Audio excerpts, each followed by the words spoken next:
বাংলাদেশে education system কোনোদিনও change হবে না, মানে এইটার মতো থার্ড ক্লাস এডুকেশন সিস্টেম আর পৃথিবী কোথাও নাই।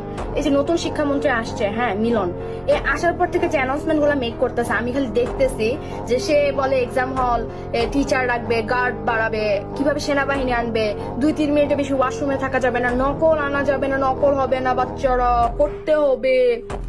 সে সব খালি এক্সাম বেসড করতেছে।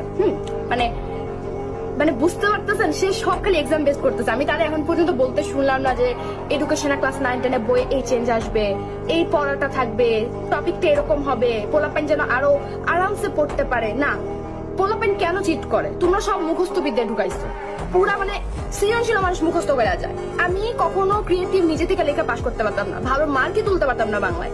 কেন?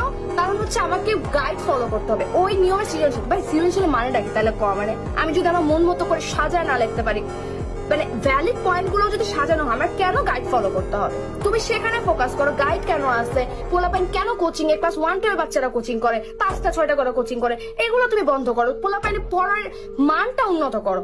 তুমি আসো এক্সাম নিয়ে, এক্সামে এটা হবে, এক্সামে সেটা হবে। এক্সাম তো আলটিমেট ফলাফল।